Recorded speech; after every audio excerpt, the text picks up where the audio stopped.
Listen to me. Listen to me. There's something in that box.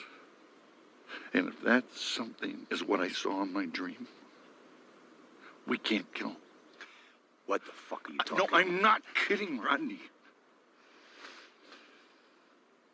If he's got this one certain thing that's in that box, it means we can't kill him. Why? It means he's not our enemy, Rodney. How the fuck do you know that? I'm just telling you what was in the dream. But it's got to be this one certain thing. You like the juice? Do you like the juice? You know, watching these episodes made me suddenly realize our new sign-on for this sub-series for Twin Peaks should have been Let's Rock. Oh. I mean, we're 12 episodes in now, so it doesn't make any sense to change it now. But Why change the shit now? Man, episode 11 and 12 of Twin Peaks: The Return. Watching these episodes, I started getting flashbacks of why I started tuning out from the show when I first watched it. I'm just like, nothing fucking happened in these episodes. And a lot of it was just people standing around staring at each other.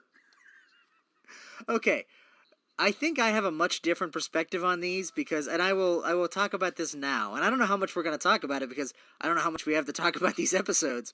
But, between last episode and this one, I did a really stupid thing. I rewatched all of Twin Peaks, or at least all the important stuff of Twin Peaks, or most of it anyway. I watched the first 18 episodes, which is the first season, and then the first 10 episodes of season 2, which is basically the reveal of Laura Palmer's killer. I'm gonna wait. I was waiting to watch the finale. I'm gonna skip all the fucking James Wyndham Earl shit, and I'm gonna watch the finale, Firewalk with Me, and the missing pieces. Probably for next week. But I have a whole new perspective on this show as a result of watching that show. So I think, I don't know, some of this stuff I think I enjoyed as a result of it, like, either validating or making my theories more interesting. Man, alright, so if we start with episode 11, the lady that witnessed the truck hitting the kid that Richard Horne was driving, that he beat up. Let me repeat that fucking sentence. The lady Richard Horne beat up, who witnessed the kid getting hit by the truck, shows up. So she's apparently still alive. And then we move over to the Fat Trout Trailer Park, or the new Fat Trout Trailer Park, where Amanda Seyfried is fucking having issues with her boyfriend. Do you give a shit about this at all? No, I don't. But again, I'm looking forward to it to mattering at some point, but I don't know that it will. I say maybe it does, maybe it doesn't. I can't remember. Yeah, no, I don't care about any of that stuff, but again, my new perspective after watching all of the original, or I say all of the original that you need to care about. Because I also tried watching the later stuff and then gave up on it. All the James I was skipping, all the Richard Tremaine I was skipping, all the Nadine I was skipping. I feel like some of this stuff is like almost a reference to that. Does that track for you? That maybe like every time they cut away to these random people at the Roadhouse, maybe that's some kind of commentary on all that shit that, like, in retrospect, nobody cares about the original show? So you think David Lynch is like, well, you know why people like Twin Peaks? All the random shit that wasn't part of Laura Palmer's mystery. I'll just throw some of that in the show. I don't know. I have no idea. Who the fuck are Angela and Clark that we hear, like, their whole fucking life story at the end of episode 12? I have no idea. What the fuck is this? Well, and that's part and parcel with, well, we got our first fucking Audrey appearance. We're skipping to the last episode at that point, but like that all ties into Billy, who we heard about missing, and the truck that was stolen, I'm assuming, is the truck that Richard stole that he ran over the kid with. Because we'll get to Audrey in episode 12. But in the But I've heard about Audrey's story. I've tried not to spoil myself, but I know that a lot of people were either conflicted or disappointed by how it resolved. Yeah. No, it's fucking weird. But yeah, we'll get into it when that happens. But the things we do learn in the Amanda Seyfried little subplot, we do learn that Bobby and Shelley, I thought are married, but apparently we learn later they are now separated, and Shelley is fucking red. And then we also see Alicia. Red, by the way. Oh, go ahead. If you forgot who Red was, because we barely talked about him, he's the new drug runner in Twin Peaks. Richard Horne works for him. I thought he was the same guy as Ray, who's helping out Bob and was in the car with him in episode 8, but apparently they're different guys. And yeah, apparently Red, the drug dealer, is dating Shelley. Yeah, well, they're all drug dealers, so just take your pick. But then we also, Alicia Witt, we see, is fucking Amanda Seyfried's husband. Alicia Witt, I always knew from the sitcom Sybil. She was Sybil's daughter. Yes. But she played Donna's sister in the original Twin Peaks in just like one scene. It was one of those, like, you know, it was a TV character that was only in one episode and then is just never seen again because they just, I don't know, wrote her out of the series. But apparently she's back and she's fucking Amanda Seyfried's husband. So that's not incest, right? Because if she's Bobby Briggs' son, Donna Hayward is nothing to Bobby Briggs. Okay, so no, it's not incest.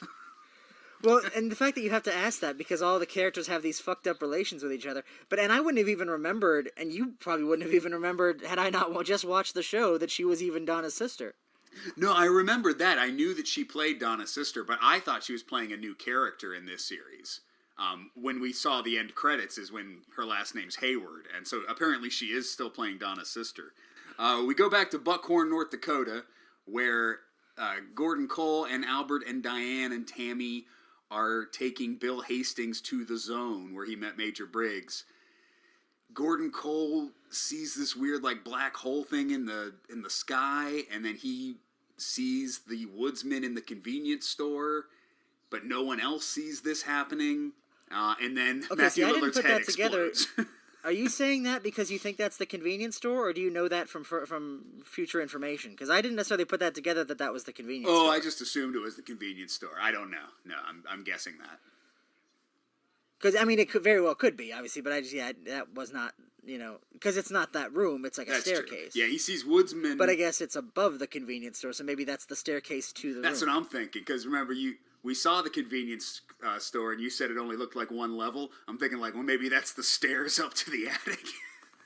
Just to prove to you that there is a second floor, so they can live above the convenience store. Well, I think I actually figured that out. I think there is only one level, and we're going to find that out. I think we're going to see the convenience store at some point in this show. I especially know that because of a scene with Sarah Palmer later on. But I think it's going to be like a magical place, like there's a staircase to nowhere or something. Because in the original thing where he's talking about it, that's a famous line now where he says, "I mean it like it is, like it sounds." Mm. That's what Mike says when he's talking about living above the convenience store. So I think that's what that means. They literally lived above it, not inside it. Oh, I see. All right, so the second floor is like their dimension. Like that's why we can't see it. And then maybe that's why we can't see, or like Albert and Tammy and Diane can't see what Gordon Cole's seeing when he's in the middle of that zone when he's looking up in the sky. All right, that makes sense. But then a woodsman appears and disappears, goes up to the car, and just, like, blows up Matthew Lillard's head.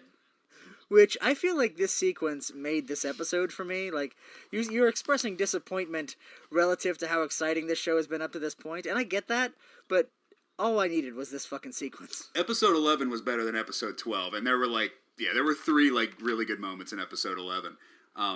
Matthew Lillard's half head was really nice. Well, I just think it's a fucked up scene, and I mean, I like that character, but I like how he went out, too. I just think that's awesome. Yeah, so he gets murdered by a woodsman. We also find Ruth Davenport's body, and then we go to the Double R Diner, where Bobby and Shelley are having a mother, father, son with their daughter, and then gunshots come in through the... Well, actually, before we get to that, though, I don't want to necessarily... We kind of skipped over... There was a scene where the daughter... What's the Shelley's daughter's name? Amanda Seyfried. I don't know. Okay. Well, where she found out that her boyfriend's cheating on her with Alicia Witt, and she goes over and she, like, shoots the door in. Oh, right, right. Shoots bullets into the door. And then there's, like, a weird shot that almost reminded me of, like when they show Bob, like, his POV flying through the woods. But, like, flying down the stairs. Is there anything to that or not? I don't know. Do you think? Yeah, the camera, like, zooms in when she shoots the door. So it almost looks like we're in the the Red Room again, like we're going through the hallway. But that's when we just zoom in on Alicia Witt, and it's just like, oh, that's what I thought there was going to be like a demon at the end of the stairs, but no, it's just Alicia Witt. Well, because the other reason I asked that is because I did see a theory on that. I was a little spoiled on that scene. There was somebody that paired up the sounds of that scene of her knocking and then shooting with the sounds that Coop hears when he meets that weird blind woman in episode 3. Mm-hmm. And, like, they think something's banging and, like, trying to get into the dimension or whatever. And they think that it's the same sounds, like the same rhythm of sounds, which I don't know. It sounded like it fit, but who knows? That's a plausible thing. Because I think there is something weird with the timeline that maybe we'll, like, try to piece together when it's all over. Because it seems like, things are happening not in the order we're seeing them happen, if that makes sense, Like, we're not seeing this chronologically. Especially with, like, the FBI stuff and the sheriff stuff feels like it's not happening concurrent. Yeah. So I think there might be something weird with the timeline. But can we talk about the weird 6 zombie girl? What the fuck is this? I remember watching this and going, I feel 2 different ways about this scene. One, I'm like, this is pretty cool. And the other one, I'm like, it's episode 11. What the fuck is this? Like, where are we going? Well, again, I feel like I've already kind of got this sense of, like, a prevailing moral sickness that, Bob's presence in the world and Cooper's absence from it means that, like, evil has won, and so, like, shit's darker. And I feel like maybe this is, like, a symptom of that. I mean, unless there's something more specific down the line, I feel like it's just people are getting sick. We have a scene later on with a guy selling his blood and shit. Like, I wonder, like, I don't know. That's just all the symptoms of, like, this is the bad world of Twin Peaks. All right, well, because we didn't explain the scene, but gunshots go through the Double R Diner. Bobby goes out and checks it out. Apparently there was a gun underneath the car seat, and a little kid grabbed it and shot the gun off. But that's caused a traffic jam, so Bobby goes to a lady's car who's just honking incessantly, and her daughter just, like, gets up and starts puking like she's a weird zombie. And Bobby just looks at it, and then the scene ends. Like, we never get any closure. Like, does Bobby ever go like, we should get this kid to a hospital or something? No mention of it in episode 12. Just all of a sudden, there's zombies. See, but it was that reaction that made me think maybe this is, like, something that they've seen before. Like, this is just shit that happens now, and we don't know what to do about it, Okay, maybe. All right. I guess I can get behind that. But then we go to the Twin Peaks Sheriff Department, where Hawk is showing the new Sheriff Truman his living map of Twin Peaks. And really the only thing that I had about this scene was when there's a drawing of the same image that Evil Coop is looking for. And Hawk specifically tells Sheriff Truman, you don't ever want to know about that. So we still don't know what that thing is, but apparently it's bad. Well, again, and we already established he's looking for the mother creature. He built the box to trap, or at least I think that's why he built that box, to trap her and summon her. So I'm assuming that's a symbol of that. Like, that's what he's looking for. Right. Like, basically, the source of all evil is that little, like, beetle-looking thing. Yeah. I think we dare. But and that kind of it reaffirms a lot of stuff. It talks about the evil black corn, which is Garmonbozia. The fire, which I've always taken as a reference. Every time you mention fire, it's a reference to Bob. So the dark black fire is basically Bob. But yeah, that's all stuff we kind of know. Then we get a call from the log lady. But I did want to bring up this in the next scene. Gordon, Cole, Albert, and Diane are just having a chat. And did you notice Gordon Cole's had a shaky hand? Yeah, I thought that was just because he was scared because of the portal thing. That's one of my biggest unsolved mysteries from the original series. In, like, the last 3 or 4 episodes of season 2, just randomly people's hand will start shaking. I think it happens to, like, Pete. I think it happens to Coop at one point, and, like, some other. I think when, like, there's a random lady at the Double R Diner. She's just eating pie, and her hand starts shaking, and they never explain it. But, like, this is the only other time I've seen it happen. So maybe it has something to do with Gordon Cole just saw the zone. maybe I don't know, something to look at for when you're rewatching season 2. Well, that's the thing. I haven't got to those ones. I'm probably going to skip those other than the finale. But I wonder if that's just an indication of like something happens when you encounter the supernatural physically. Because like they always talk about that with when you put the ring on, your arm goes numb. You know, so maybe that's something like that. Like, because they talk about the spirit finger. Maybe that's like the supernatural, like coursing through your spirit finger, you know, and making your hand go fucking weird. It just gives you a shaky hand, like you had a little too much coffee. Yeah. Hey, coffee. Well, it's just like, you know, yeah, it's just, you know, it's like your instincts are like something fucked up and unnatural is happening around me. All right. And what happens? Diane, definitely up to no good. She's snooping in on the coordinates that are written on Ruth Davenport's arm. Well, we'll get to that more in the second episode we watched, but I'm starting to feel like not only is she working for Bob, maybe she's like an evil lodge entity like Bob, because she says fucking let's rock, which is only the little man says that. Yeah, let's save that for episode 12, because there's not a lot to talk about with episode 12. All right. We got to get into fucking Jim Belushi. Well, that's the other reason why I really like this episode. This whole thread with him and his dream and them learning to love Dougie. I've been a defender of Dougie throughout this entire run, and I still enjoyed this episode. Yeah, well, this is pretty much because of that segment. Yeah, nothing else happens in this episode except for this whole Mitchum Brothers plot.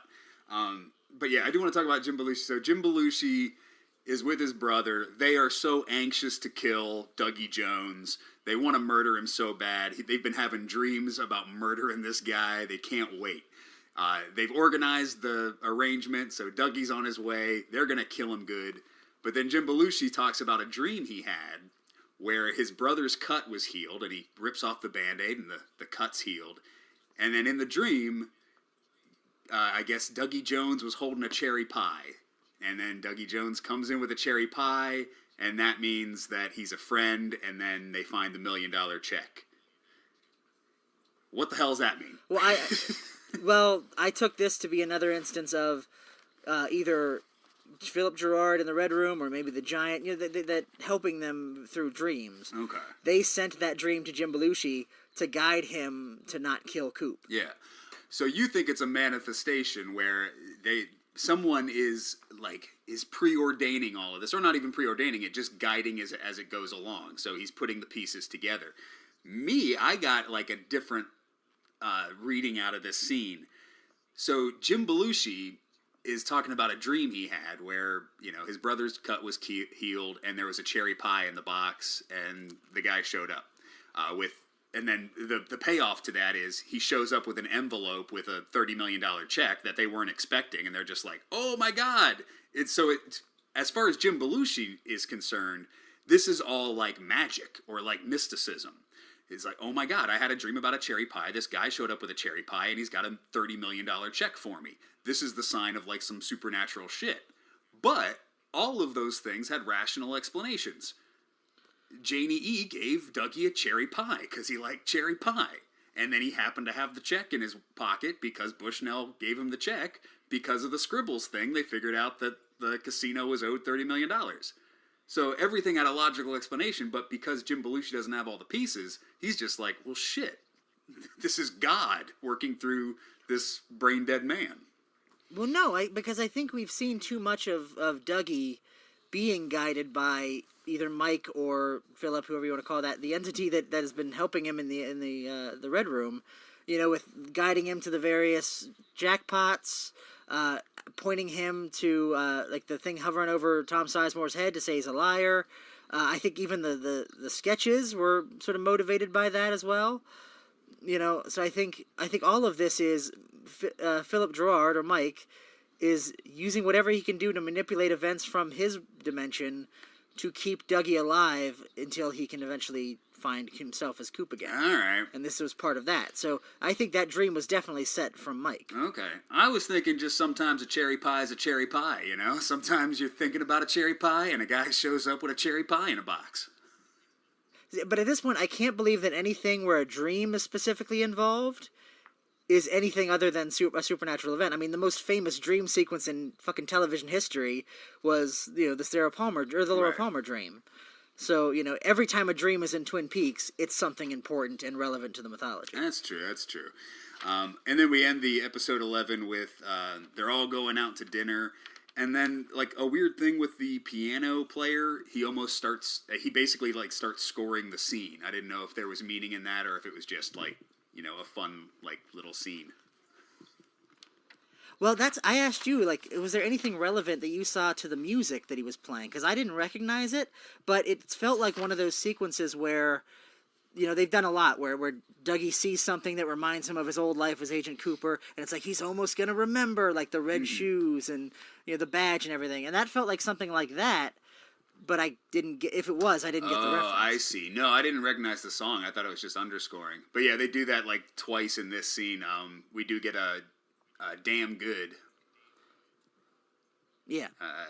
He says that. So, yeah, I thought...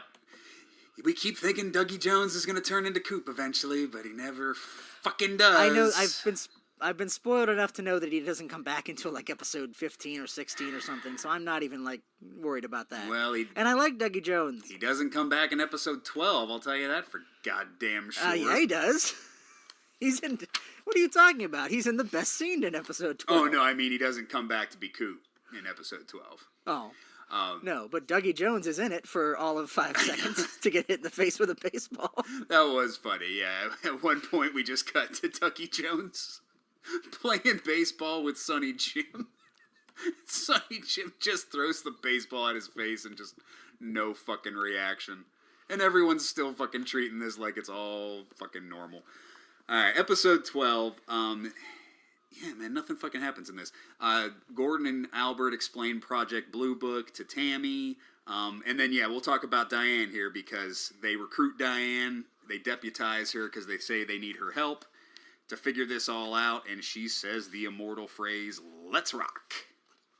Well, now we should say, though, and that's where I also realized, even though she's had fucking white hair for the whole time, I'm like, holy shit, she's got white hair. Leland Palmer had white hair. Does that mean she is Bob? But I don't think Bob is jumping from person to person. I think once he has a host, he's in that host. Yeah, I think so.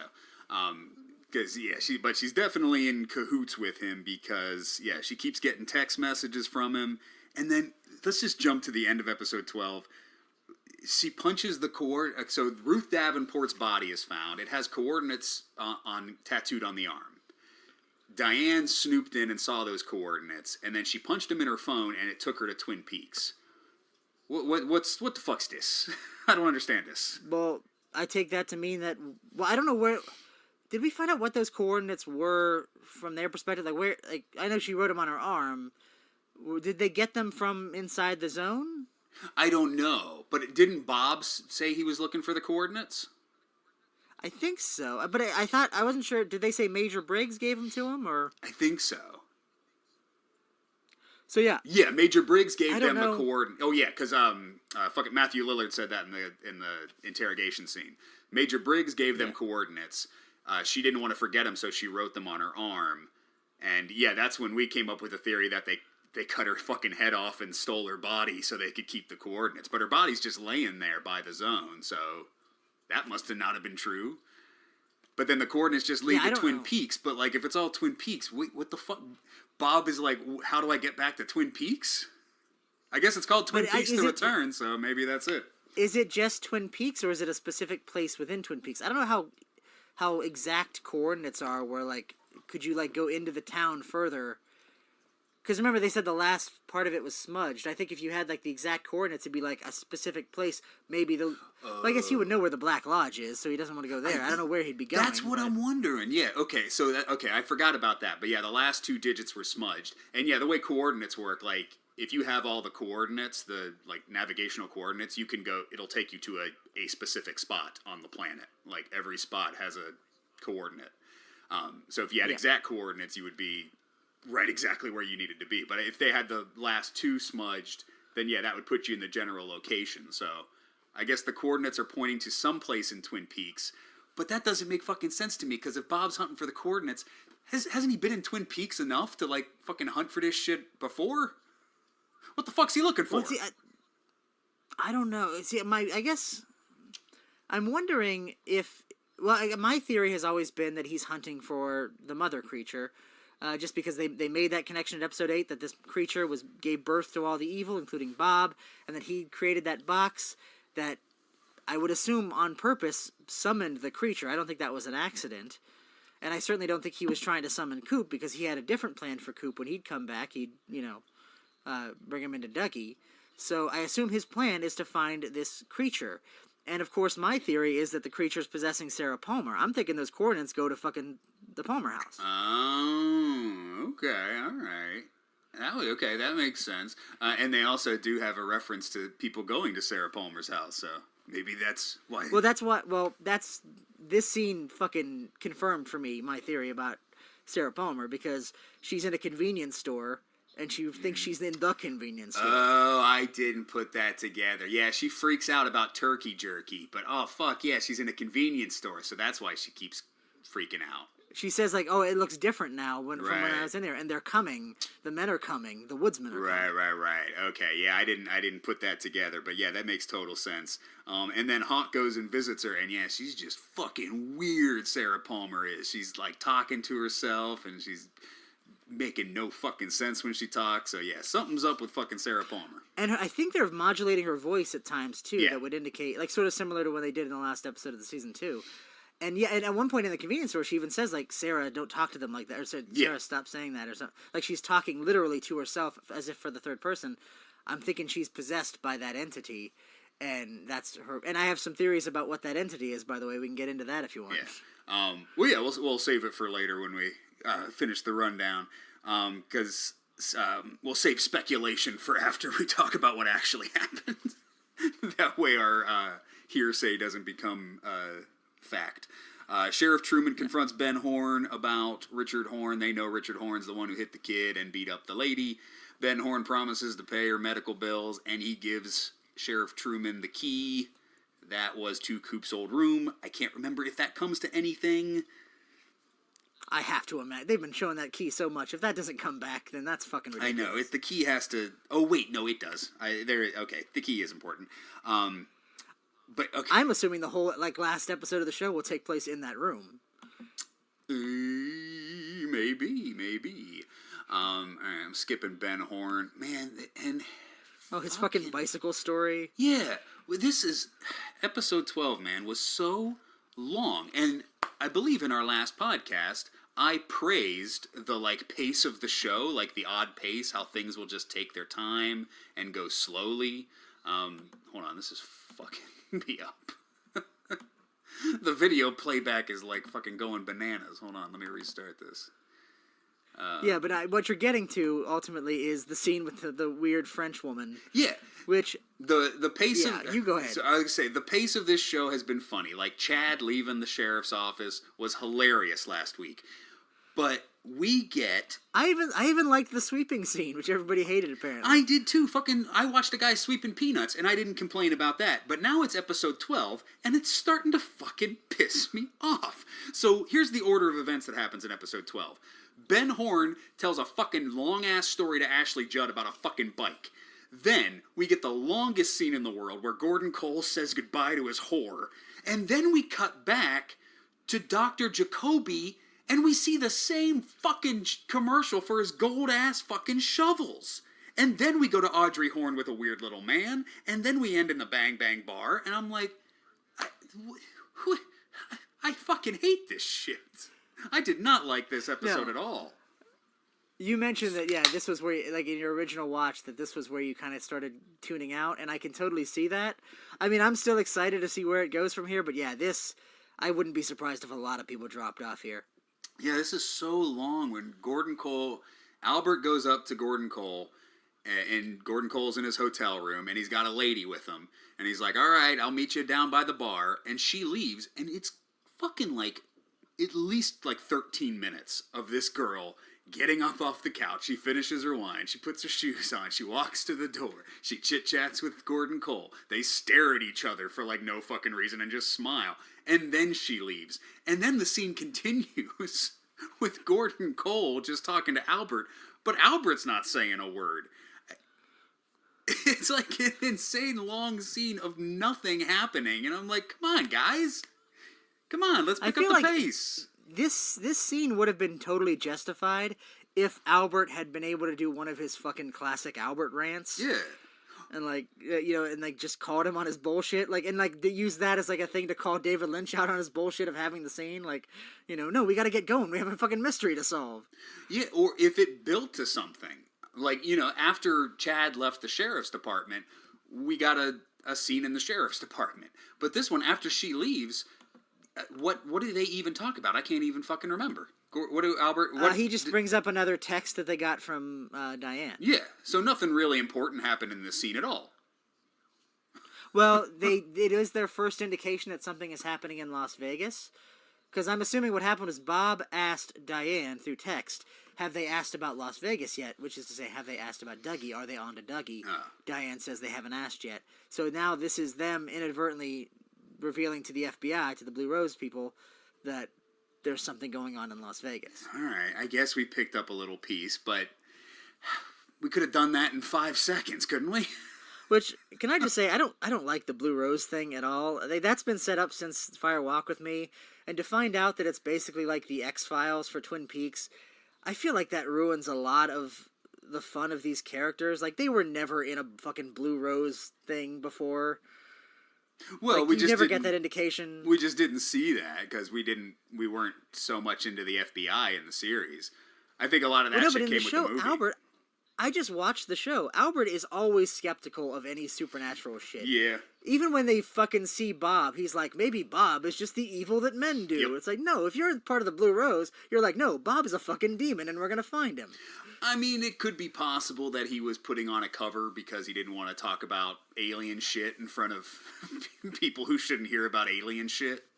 Maybe, but it just seems like it feels very much like that was a retcon after the fact. Now that you mention that was part of Albert's character, that he was just kind of like sardonic, I guess. But he's in this show. It's basically like an X-Files relationship between everybody at the FBI, and I've been liking the show, but these 2 episodes, I'm just like, man, fuck this shit.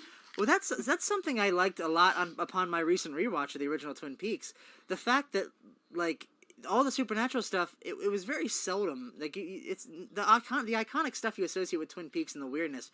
Very little of the actual show, but to the extent that the FBI or the sheriffs or whatever run up against it, it was always like, we don't know what this is. It's not like the X-Files where you have a guy who believes all the shit and has done all the research into fucking aliens or whatever. They're just regular people trying to figure it out through the regular means. And Cooper has his weird Tibetan, shaman shit.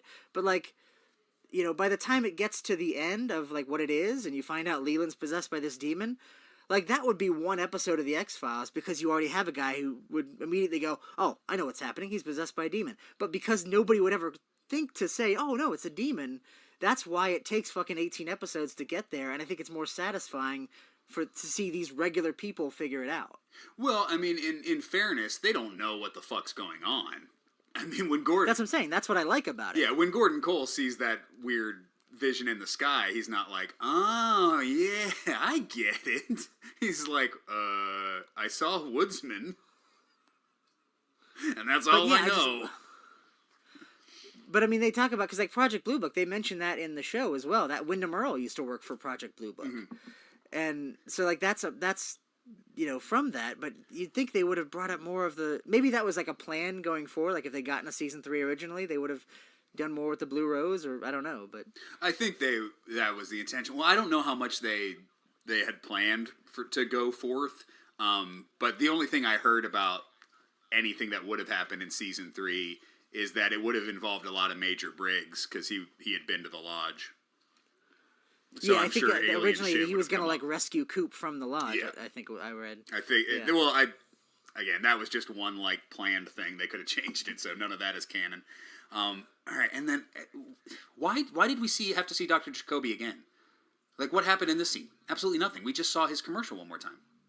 Yeah, I don't know, because I feel like this was the exact same scene. I don't think there was anything new to that, was there? The things he was saying was different, but for all I know, that was the same footage of Nadine watching him as was in the last time we saw him. Yeah, that's the thing. I don't understand why that was in there. It didn't add anything to that storyline, to the extent that I expect anything to be added to that storyline. Yeah. I feel like that's one of the ones that just kind of goes away. Well, no, there is closure. Well, at least to the Nadine side there is. I can't remember if there's closure to Dr. Jacoby. But then, all right, let's talk about fucking Audrey. Audrey talking to this weird little man. You said you know this guy, this actor? I don't know him, like... You know him personally? You have dinner with him? Personally. I've not fucked the man, but... well, no, he was on a show I watched called Fringe. All right, what's up with him? What, you mean physically? Yeah. I think he's just got some weird disease that makes him look like that. Because I can't remember if we ever see him like standing up in this series, but to describe well, he's him, like a little person. Oh, okay. Well, he's also, yeah, maybe it's just the way he's like hunched over, but he looks like a turtle man. He almost looks like Dana Carvey in Master of Disguise. Well, no, he's definitely got some kind of thing like that. Well, like Michael J. Anderson, the little man, isn't just a little person. He's got a specific kind of dwarfism. That's why his body is shaped the way it is. And I think this guy's the same way. Right. Not necessarily the same kind, but he's got a specific kind of that, makes him look like Right. that. Yeah, and apologies. I'm not trying to disparage the man or anyone with a condition.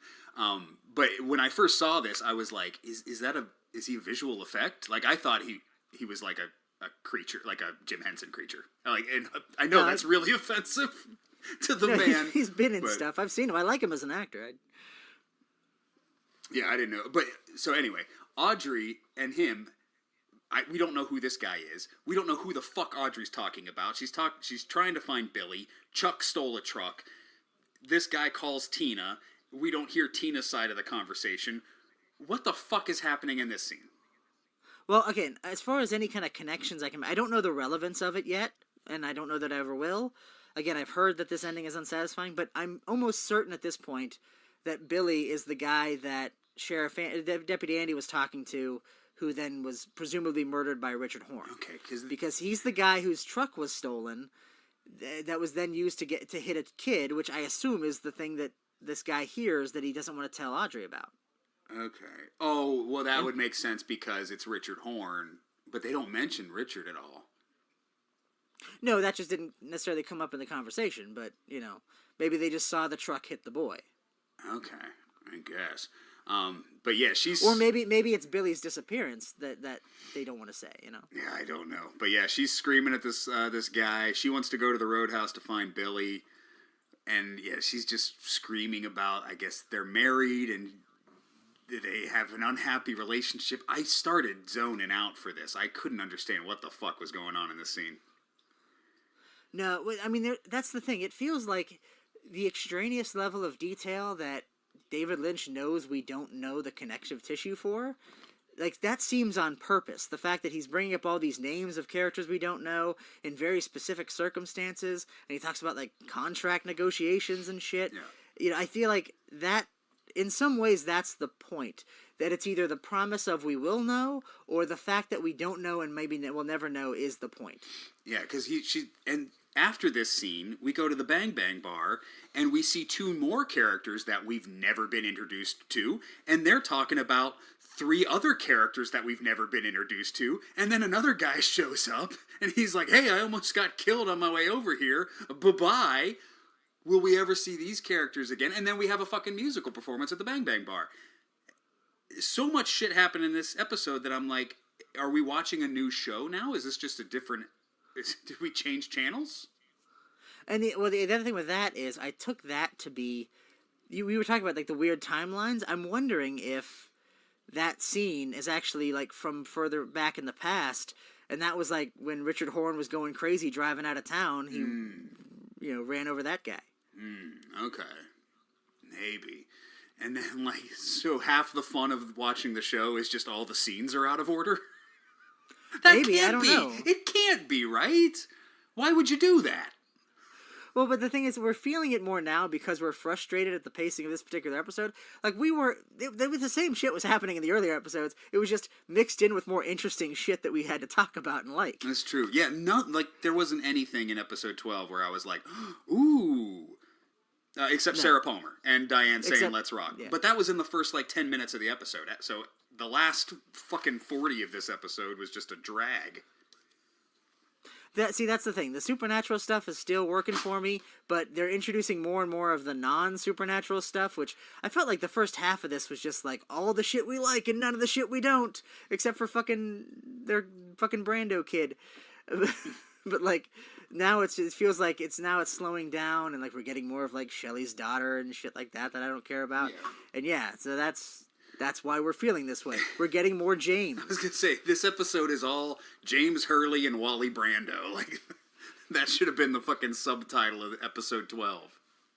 Well, I mean, to be fair, like I said, I just rewatched the first and second season of Twin Peaks.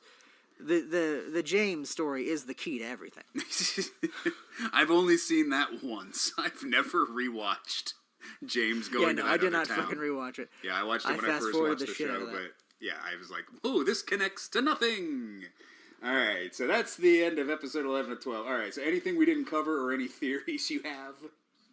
Well, I want to get into my big theory, because like I said, I've been rewatching the show. I haven't watched Fire Walk with Me yet, and I've never seen The Missing Pieces. I'm going to watch those as well. But I have watched a lot of sequences from, like I've been rewatching like the Above the Convenience Store scene and the Philip Jeffries stuff. And I have a number of theories that tie like a lot of the Bob and Mother stuff together. And but you kind of screw. I want to do this because I want to call my shot if any of this is proven true. You already kind of ruined some of it. You said that because my big theory is that the grandmother with the little boy, Mrs. Tremond or Chalfont, depending on where they are, they seem to take the names of the houses they sort of inhabit and then leave, and then there's like somebody there that also has that name. Anyway, I think that grandmother, is the spiritual version of the mother creature who is possessing Sarah Palmer. And you said that there might be some indication of that she's continued to, that Tremond character at least comes back in some form. They mention her. They are mentioned. I mean, I'm assuming the actress is dead. Yes, she's long dead. It's the Marble Rye lady from Seinfeld. I'm assuming she died a long time ago. But the reason I was thinking that because I was watching that fucking Fire Walk with Me scene, and a lot of stuff came together for me. So, and because the reason you never thought Tremond was an evil person was because when you meet her in Twin Peaks the show, she says she hates cream corn. So you go, oh, she's a lodge entity, but if she hates Garmonbozia, she must be a good lodge entity like the Giant, right? Mm-hmm. But I don't think so. One, because she is in the Above the Convenience Store scene. I don't think fucking White Lodge entities are... I think, White Lodge... Wait, she Black is? Lodge entities might... Yeah, she's in there. And the kid is in there, too. I knew the kid was. I don't remember the old lady being there. Yeah, she is in there as well. And she's later on in the same movie, she gives Laura Palmer a painting of the door to that room and, like, tries to lure her into it. Yeah. So I'm thinking she doesn't like Garmonbozia because it's not good enough for her. She needs like a direct line of pain and sorrow. She needs to inhabit a body that's just sort of been marinating in pain and sorrow, and that's Sarah Palmer. I think the idea is Sarah Palmer is like the ultimate goal, was to create somebody and just fucking ruin their life so hardcore that the mother of all evil could inhabit her body. So is the mother of all evil in Sarah Palmer now? Yeah, that little frog creature that crawled into her mouth in the 50s is like the physical thing that's been transforming her body throughout the course of her life into a vessel that the mother can inhabit. Bob can inhabit anybody that lets him in, but she needs like a long-term fucking, process. And but this gets me to my larger thing, because I think all of it was the fact that the host, who happened to be possessed by Bob from the age of a young boy, and Laura Palmer, the girl destined to die, all centered around Sarah Palmer. I think that was all, part of this tit for tat between these two entities trying to create this creature. And then, I don't know, maybe the Giant is trying to, like, manipulate that process somehow with Laura Palmer. But, because, like, I was watching the scene. And you know that there's like a guy with like a white face mask and a pointy nose that's jumping. They call him the Jumping Man. Yeah. And it hit me because like the first time you see him, Philip Jeffries walks into the office. He's pointing at Cooper, and he says, "Who do you think that man is there?" And remember, Philip Jeffries is out of time, so I think his consciousness is in a future where he knows him as Bob. So he thinks he's possessed, right? Uh-huh. Right away, we see static, and we see it superimposed with the scene of the Jumping Man.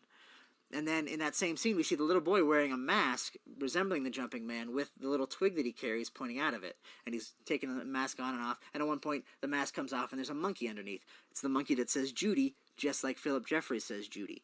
So my theory is that pointy-nosed dude is like and the actor said that, like, David Lynch said, you're a living talisman. So like a talisman is like a magic wand, so like a magical object, and an object imbued with magical powers. So I think that jumping man is like the physical embodiment of the ability to wear masks. Basically, the ability of the lodge entities to possess humans.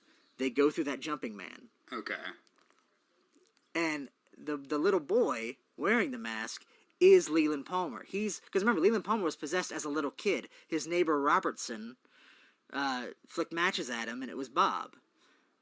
And he was possessed since he was, like, the age of that little boy. I think that little boy is, like, the human version of Leland Palmer that Bob took away when he inhabited him. And his grandmother, Mrs. Tremont, because, again, remember, he was putting the little pieces of paper under their things to spell out Robertson.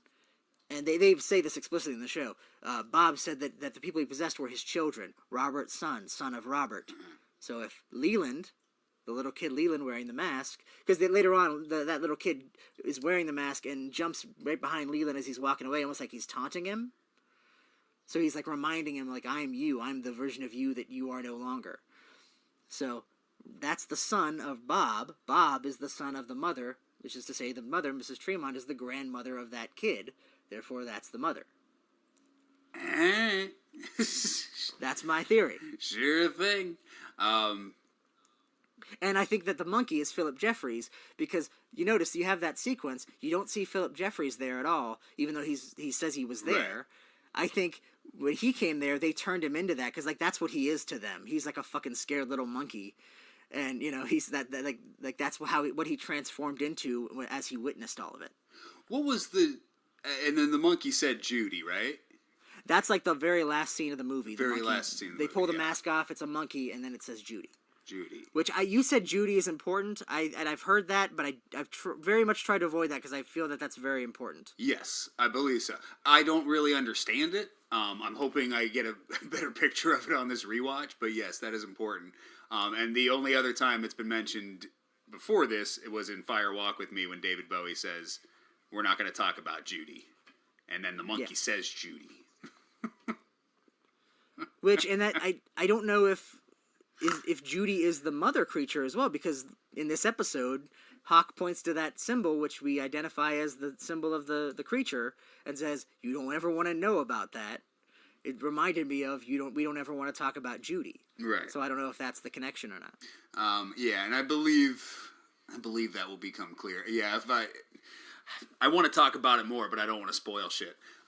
Because there's some shit I remember that, like, some things you say I think could be valid. Some things you say I'm like, I don't know about that. I mean, at this point, after that scene at the convenience store in this episode, I am 100% certain that Sarah Palmer is possessed by that creature. All right, that's all I'm saying. Well, yes. Well, she's definitely possessed by something because she goes nuts over that turkey jerky. I also think the turkey jerky, I think, was just a reference to, like, it's like the thing it's supposed to be, but not, just like she is. Okay, yeah. Well, she's just confused because it's new and it's out of place. That's also possibly a reference to Fire Walk with Me. Sarah Palmer said at one point, or Laura Palmer at one point says she's lost. She's like, I'm lost. It's just like a turkey in the corn. She says that at one point, so I wonder if that's maybe a reference to that as well. Yeah, well, maybe. All right, but yeah, that's all I got for these. Episode 13s and 14s, they better be betters. Well, I mean, we're sticking with it regardless. Oh yeah, but, I mean, we're this far. We're over halfway through, but yeah. And I believe I think I know that we probably don't have an answer to this, but at one point Hawk goes to visit her, and then there's like a sound in her kitchen. In that convenience store scene, the delivery boy was like, I think I can deliver it to her house. I think she's, like, eating the delivery boy. I think that's my theory there. Oh, we didn't talk about the hum, too. Oh, yeah, that's right. When do we hear the hum in this? When Diane is punching the cord and it's into her phone, we hear the hum. Yes. And I don't know what the hum is supposed to be, but I recognized it from the original show. At one point, in the very first dream sequence in episode 3, the little man from another place rubs his hands together, and it makes that same humming sound. Yeah. And the giant did say to listen to the sounds. Well, but he didn't say to listen to that sound. He said to listen to a weird clicking sound.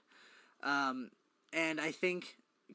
but that's also not the sound of Mike. Again, Mike is the little man. People keep thinking that Mike is the guy that... Philip Gerard, the guy with the one-armed man. That's not Mike. That's his host, Philip Gerard. Mike is the little man from another place. And but it's not the sound that signifies Mike, because that's the whoop whoop whoop whoop whoop, which we hear in Fire Walk with Me when Philip, possessed by Mike, drives by Bob and tries to warn Laura, and we also hear it next by the number 6 telephone pole as well. So that's a different sound that I think indicates the presence of Mike, and because he wrote "Let's Rock" on the windshield. So there's a lot of stuff that's connected, and some of it that's probably connected to something else. But but that goes to my other theory, because remember early on in the show where he was talking to somebody he thought was Philip Jeffries. Yeah. And he's like, you are Philip Jeffries? And he's like, he's not. And he's somebody that wanted him back in the Black Lodge. Yeah. And in episode 8, Ray calls a Philip and says, I got him, Philip. I don't know if Philip Jeffries actually comes back or not in any capacity. I mean, I assume he can't, because fucking David Bowie's dead, unless he comes back somehow. If he comes back as a tree, evolved tree or something. Spoilers. But yes, Philip Jeffrey does return. Well, because my theory is that that's not Philip Jeffries, that's Philip Gerard. Oh, wait, and it's just another Philip. Oh, I see. Wait, because he never says Philip Jeffries. Yeah, I think he's posing as Philip Jeffries, but I think it's Philip Gerard. Okay. Because I think he's the one that wants him back in the Red Room. Right. Well, I remember when after Ray shoots Evil Coop, he says something like, he calls Philip and says, I saw something, and I think it's the key to figuring this all out. So I assumed that Ray was in cahoots with... I figured it was Philip Jeffries. I'm watching recaps like in real time. Like I've watched up to, I'll probably watch the next ones here. But yeah, everybody that I've seen that's done a recap of that episode thinks it's Philip Jeffries. I don't think it's Philip Jeffries. I think it's Philip Gerard. Oh well, because I'm assuming, why would Philip Gerard enlist the help of someone to kill Evil Coot? Because he wants Bob back. They want him back in the Red Room. Wouldn't they know that it wouldn't work? I don't know. I mean, I don't know. I think there's got to be more to that. Why would they send a guy with a fucking handgun to shoot fucking Bob? Like, they would know that plan was faulty, right? Well, but that's the thing. Because when he does die for a little bit, and the fucking orb's about to go out, until the woodsman came, I wonder, because he said, like, he had help. Maybe they didn't know that the woodsman... Because I never thought... And here's my other theory, because in that above the convenience store scene, the woodsman looks different. And I'm wondering if the fact that they're like covered in soot, like there's different kinds of woodsmen. Maybe there's, woodsmen that aren't necessarily evil and working for Bob. And, maybe that it wasn't necessarily known that they were going to be there to help him. Yeah, well, because the one at the Zone that we see in episode 11 looks a little different too. Yeah, but like some of them are covered with that black oil, but like Jurgen Prochnow in the original isn't. So maybe that's just a special effects thing. They decided to change how they look. Or maybe that indicates... Because there's a lot of theories that is actually the ghost of the log lady's husband. Oh, you're talking about the woodsman who's in the convenience. Okay, I got you. Yeah. I don't necessarily believe that, but... I think the ghost is literally in the log, but... Well, that's the theory, at least.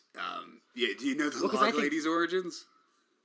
Apparently he was going to do a whole sitcom about her. Oh, really? Oh, that's not what you were saying? Oh, no. There was, the log lady, her husband died, and she, like, cut down a tree, and so her husband's in the log. Well, that's the idea, but they never did anything with it in terms of, like, proving that. But I think that's the link to why Josie's in the doorknob. I think, because there was a scene that was filmed but cut, Frank Silva talked about it, where she was in the Black Lodge, but, like, without her head.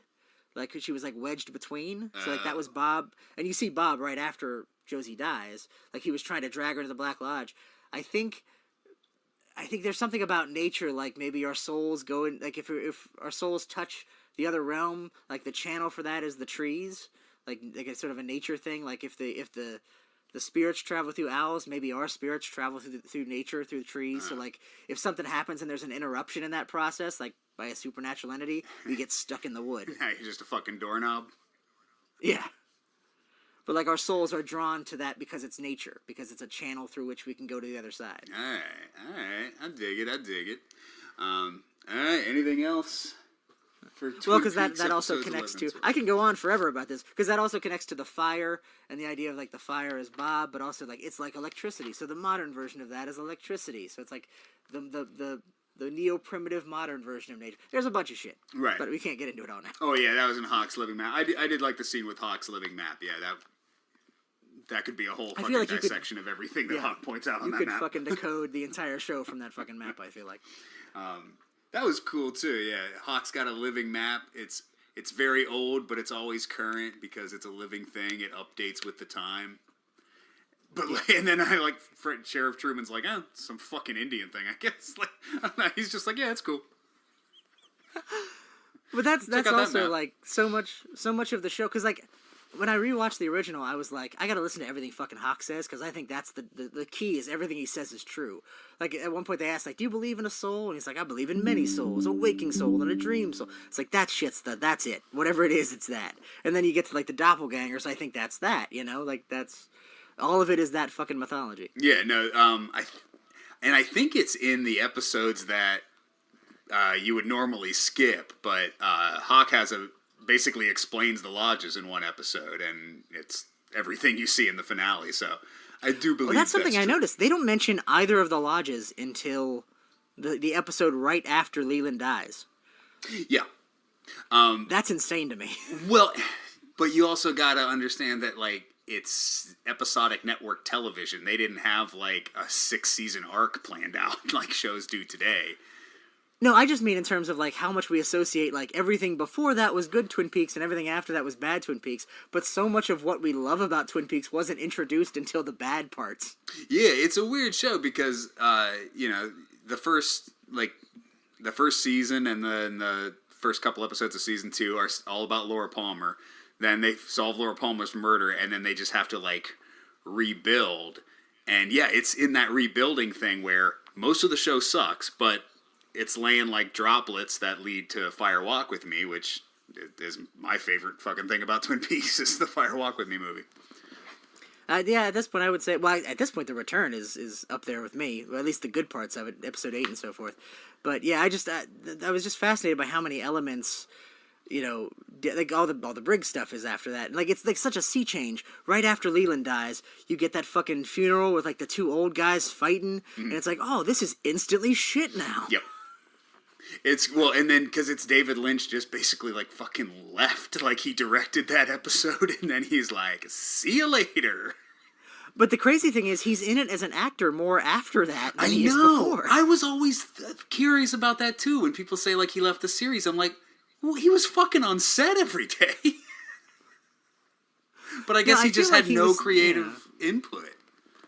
I think he just didn't care. Or he just didn't. I don't think it was. Maybe I don't think they forced him out. I think he was just like, yeah, whatever. I don't care. Laura's thing's been solved, so just do what you want. Yeah, but if that was the case, don't you think he'd be like, hey, don't put Gordon Cole into so much of this show?